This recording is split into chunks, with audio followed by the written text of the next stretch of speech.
ओम साई राम। मेरा नाम मंजू कुमारी है, हम कोडरमा से बोल रहे हैं।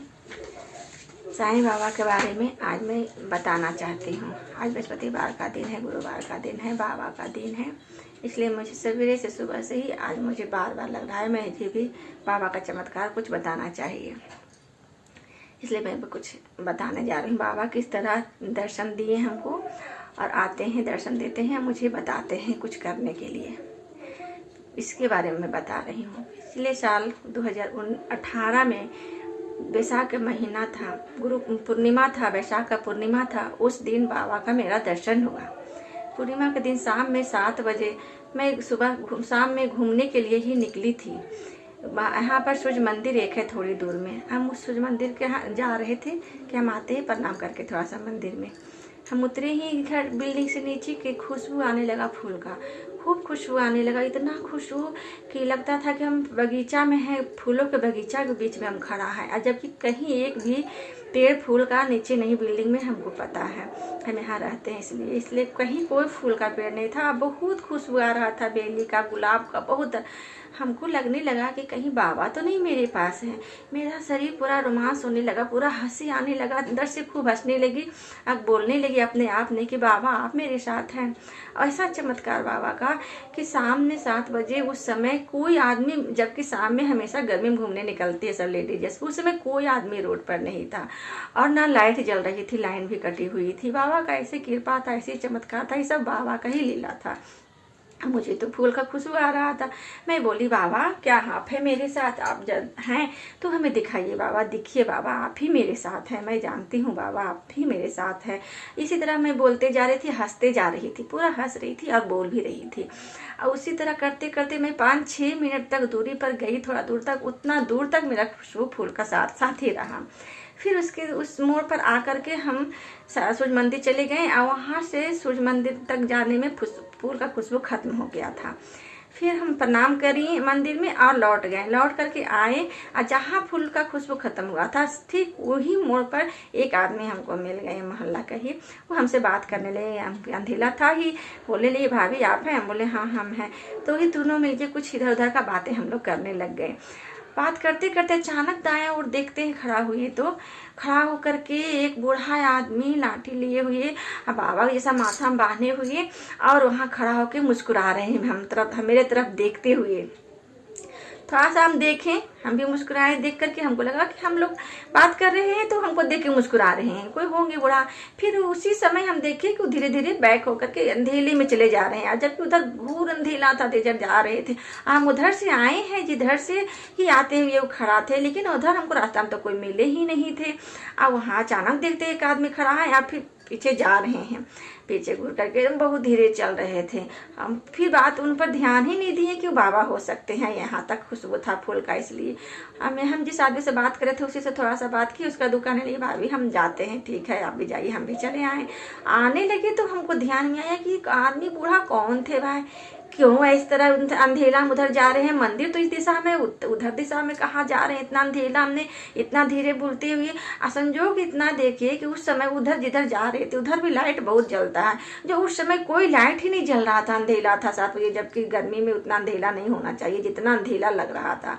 हम तो सोच में पड़ गए और हमको चिंता हो गई कि तो बाबा थे, क्यों नहीं हम उनको प्रणाम किए, क्यों नहीं चरण छुए, अब हम क्या करें, किधर जा, उधर जा रहे हैं अंधेला है, हम जाएं तो कहाँ जाएं खोजने के लिए। इधर हम कुछ नहीं सोचते हुए हम घर पहुंच गए कि तो बाबा थे, वही बाबा जो हमको एक बार और सपने में आकर के बोले थे तुम खीर का भोग लगाओ।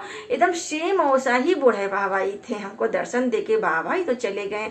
खुशबू तो फूल का यहीं पर था, हमको यही रोड में यहाँ से वहाँ तक फूल खुशबू था, बाबा तो वहीं से लिए हमको दर्शन दे के चले गए।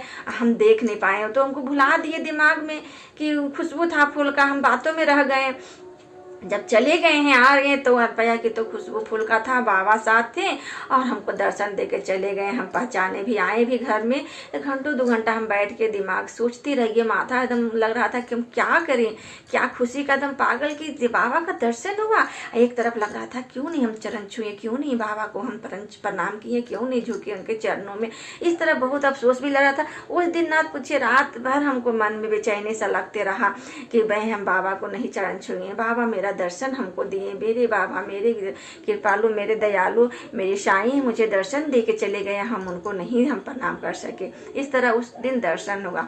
उसके बाद फिर 2020 में हमको शिरडी जाना भी, मंदिर भी बंद हो गया, मन भी नहीं लगता था कि क्या करे, कैसे बाबा के चरण में जाएं। साल में एक बार जा ही रहे थे 4 साल से, इस बार जाना भी नहीं हुआ, तो मन कुछ अच्छा नहीं लग रहा था। उसी में हम एक नंबर दबा करके इस महाप्राणायन में जुड़ना चाहें, तो कविता जी से हम जुड़ गए। उसका महाप्राणायन का नंबर है 976।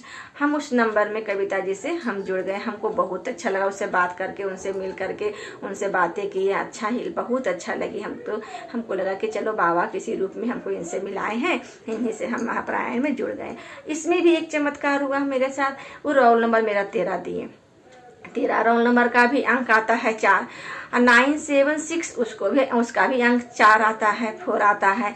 और मेरा जन्मदिन भी 22 तारीख को है, 22 है, तो उसका भी अंक 4 आता है। ये तो चमत्कार हुआ बाबा का जो मेरे साथ हुआ कि कभी उसमें जुड़े तो चमत्कार हुआ। एक चमत्कार तो ये भी चमत्कार है। फिर क्या हुआ, विशाख का महीना में गुरु पूर्णिमा के दिन उस समय बोले 8 दिन पहले एक साप्ताहिक महाप्राणायाम सब कोई करो, साप्ताहिक वाला।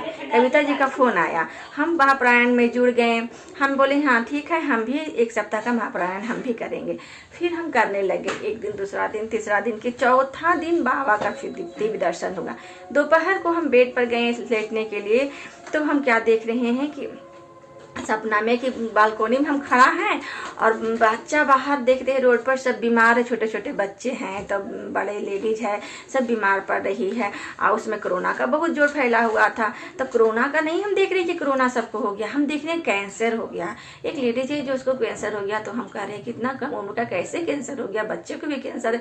हम इसी तरह अफसोस करते हुए और हम बेड पर रूम में जाते हैं सोने, तो देख रहे हैं बाबा लेटे हुए हैं। बहुत सुंदर रूप बाबा का, एकदम जवान में जो थे इस तरह के बैठे हुए हैं, नारियल लेकर के। एक फोटो वहाँ हम देखते द्वारका माई में बैठे हुए, नारियल रखा हुआ है, खूब सुंदर वहाँ पर चेहरा, आँख भी सुंदर, चेहरा भी सुंदर। वही चेहरा में बाबा लेटे हुए थे मेरे बेड पर, माथा में भी कपड़ा उसी तरह का बांधे हुए अपनी। हम बोले अरे बाबा आप हैं? बोले बाबा हाँ हम हैं। आप पूरा तरह से मुस्कुरा रहे थे कि हाँ हम हैं, मुस्कुराते हुए बाबा बोल रहे हैं। हम बोले देखिए ना कितने बच्चे, सब आदमी औरत लोग सब बीमार है, सब कैसे बीमार पड़ गए, सब ठीक हो जाएगी ना बाबा? बोलते हैं बाबा कि हाँ ठीक हो जाएगी। इस तरह मुँह हिलाते हैं और हंस भी रहे हैं।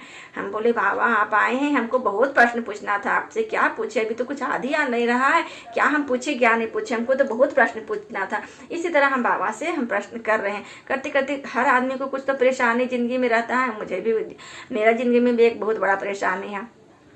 वही याद आ गया। हम पूछे बाबा से क्या ये काम मेरा हो जाएगा बाबा, इसके चलते हम बहुत परेशान हैं। बाबा बोले हाँ हो जाएगा। उतना बोल, उतना देर रहे, उतनी बातें हमसे की, हम मुस्कुराते रहे। इतना सुंदर चेहरा, हम तो चेहरा चुपचाप देख रहे थे बाबा के किस तरह मुस्कुरा रहे हैं, कितना सुंदर बाबा का चेहरा है। और उसी तरह फिर उठे चले गया। फिर हम चिल्लाते रह गए बाबा रुकिए, बाबा रुकिए, लेकिन बाबा रुके नहीं, फिर चले गए। मेरा नींद खुल गया चिल्लाते हुए। भाई देखिए मेरा रोआ शरीर का पूरा खड़ा था कि अरे बाबा का दर्शन हुआ, अभी हम महाप्राणायन कर रहे हैं एक साप्ताहिक, बाबा का इतना अच्छा दर्शन हुआ। फिर मैं आकर के मंदिर में बाबा के पास बैठी तो देखे बाबा मुस्कुरा रहे हैं मूर्ति में भी। मुझे उस समय भी बाबा का चमत्कार हुआ, ऐसा कि मुझे दिव्य दर्शन हुआ, ऐसे मुझे दर्शन दिए बाबा। इतनी बाबा कृपालु दयालु हैं। इस तरह बाबा आते हैं, मन सच्चा है तो बाबा हमेशा दर्शन देते हैं। भले ही आज मैं हम एक साधारण से घर के लेडीज हूँ, मुझे ज़्यादा पैसा नहीं है, लेकिन हमेशा ये अनुभव होता है कि बाबा मेरे साथ हैं। जन्माष्टमी में भी इसी तरह एक चमत्कार हुआ, बाबा आए मेरे घर। क्या हुआ, दोपहर 11 तारीख 12 तारीख को 2 दिन जन्माष्टमी था, तो हम कभी भूल ही नहीं पाते। महीना कौन था ये ध्यान में नहीं है, लेकिन 11-12 तारीख इतना कभी नहीं भूल पाएंगे। उस दिन था 11 तारीख का जन्माष्टमी। हम दोपहर में लेटे, हम किए नहीं थे जन्माष्टमी, छोड़ दिए हैं, बहुत दिन से कर ही नहीं रहे हैं व्रत का। तो हम सुबह पूजा भोग लगाते हैं कृष्ण भगवान को और खाना खा लेते हैं। दोपहर में लेटने बेड पर लेटे हैं तो क्या देख रहे हैं कि मेरा बहुत सारा गेहूँ पसा रहे हैं बाहर, और गेहूँ सारा गाय अब अच्छा खा रही है। हम घर आते हैं तो देखते कोई बूढ़ा मेरे घर में बूढ़ा बैठे हुए हैं। कौन है जो नहीं ध्यान में है कि कोई मेरे घर में है बूढ़ा, तो कह रहे हैं, हम बोले कि देखिए ना सारा गेहूँ गाय है बछवा सब खा गई। तो घरों में जो है जो बोल रहे हैं कि क्यों नहीं 1-2 किलो गेहूँ गाय बच्चा को दे देती है। तो हम बोले कितना गेहूँ दे, छत पर कबूतर भी बहुत खाती है, फिर ऊपर से गेहूँ गाय को भी दे, कितना गेहूँ देते रहे। इतना बोले मेरा नींद खुल गया। नींद खुला तो हमको लगा ये क्या हुआ, ऐसा सपना हम क्यों देख रहे हैं। आज जन्माष्टमी है, गाय बाछा का सपना देख रहे हैं कि चलो अच्छा है, गाय बाछा का सपना कि गेहूँ खा रही है तो चलो गेहूँ ही दे देंगे गाय को। हम बालकोनी देखने आए तो गाय नहीं थी। हम देखते रहे, दोपहर से ही शाम तक देखते रहे, गाय नहीं आई। हम बार बार इंतजार कर रहे थे गाय आएगी तो दे देंगे, लेकिन मन में एक जगह लग भी रहा था कि दरवाजा पर तो गाय आती है लेकिन बच्चा साथ में नहीं रहती है। लेकिन हम सपना गाय बाछा के दिए देखे हैं तो कैसे गाय बाछा को हम खिलाएं। अगर जो दूध वाला को देते हैं तो वो अपना हाथ से खिलाएंगे, हम तो अपना हाथ से नहीं खिला पाएंगे, हम अपने हाथों से खिलाते तो ज़्यादा अच्छा रहता। लेकिन बाबा के पास बैठ के हम विनती नहीं किए कि हमको गाय बाछा दे दीजिए। हम मन में इसी सब काम करते हुए ऐसे सोच रहे थे। गाय बाछा को सपना देखे, गाय बाछा दोनों था। हम कि सिर्फ गाय को खाना देंगे तो अच्छा नहीं रहेगा, गाय बाछा दोनों रहता तो कहाँ जाए, किसके पास जाए। फिर अंत में हम सोचे चलो जो हो, सुबह में जो गाय आएगी पहले हम उसको गेहूँ खिला देंगे। कल ही 12 तारीख का जन्माष्टमी है ही, कल हम गाय को हम खिला देंगे। सुबह 5:30 बजे हम उठते हैं तो बालकोनी झाँकी तो एक भी गाय नहीं थी। फिर हम थोड़ा देर में ही आए तो देख रहे इतना सुंदर काला गाय और काली काली गाय, उसके साथ छोटा बच्चा, बहुत छोटा 2-3 महीना छोटी बच्चा लेकर के गाय खड़ी है एकदम दरवाजा पर। अब बच्चा को एकदम चाट रही है गाय, एकदम दरवाजा के सामने, ना इधर ना उधर तनिक भी नहीं, एकदम दरवाजा के सामने। अब तो मेरा एकदम इतना रोमांच शरीर हो गया, खुशियों का ठिकाना नहीं रहा। हम तुरंत पेपर पर गेहूं उठाएं, 2 किलो लगभग 1.5-2 किलो जो भी हो, हम उठाएं या दौड़ के नीचे गए गाय को देने के लिए। ऐसा लग रहा था कि गाय नहीं, हम तो कैलेंडर का फोटो देख रहे हैं जिसमें गाय बच्चा को चाटते हुए प्यार करते हुए रहती है, उसी तरह एकदम गाय बच्चा थे वहां पर। हम के यहाँ बाबा साईं का नाम लेते लेते कि बाबा आप इस रूप में यहाँ आए, कृष्ण को भेजे साक्षात। हम तुरंत पेपर पर गेहूं लेकर के नीचे जाके गाय को दे दिए और मैं प्रणाम किया, चले आए। ऊपर आए तो देखते हैं जो भी पहले से गाय आती थी हमेशा वो भी गाय आके खाई। लेकिन मेरा खुशी का ठिकाना नहीं रहेगा कि ऐसा गाय बच्चा तो कभी देखे ही नहीं थे यहाँ पर, आज पहले भी कभी नहीं देखे थे और 3-4 महीना बीत गया, अभी तक उस ऐसा गाय बच्चा कभी देखे ही नहीं दरवाजा पर कि हाँ आया है खाने के लिए, रहने के लिए, घूमने आया ही नहीं है अभी तक। सोचे इस तरह साईं मन की बातें सुन जाते हैं। मन में जो हम विचार कर रहे थे गाय बच्चा को हम देते तो गाय बच्चा ही दरवाजा पर भेज दिए। सच्चा मन होना चाहिए भगवान साईं बाबा हर सबके मन का बात सुनते हैं। मन में सच्चाई है तो बाबा हमेशा साथ रहते हैं। अब मुझे इसी सबको बताना है कि सब कोई बाबा का चरण में आइए। आज के युग में साईं ही एक ऐसा है जो हर पल रास्ता दिखाते हैं, हर पल बताते हैं तुम ये करो करो करो। हम मेरे साथ पैसे अधिक नहीं हैं लेकिन मैं जानती हूँ मेरे साथ बाबा हैं साथ। महलसापति के भी साथ पैसे, एक साधारण घर के ब्राह्मण थे लेकिन साईं उनके साथ थे। उसी तरह मैं भी मानती हूँ कि मेरे साथ साईं बाबा हैं। पैसे भले ही अधिक नहीं है लेकिन बाबा हैं। मुझे कई बार बताएं पूजा करने के लिए, ऐसे पूजा करो ये करो। हम और भी अलग बताएंगे आगे किसी दूसरी वीडियो में। आज तक मैं इसे समाप्त करती हूँ। ओम साईं राम।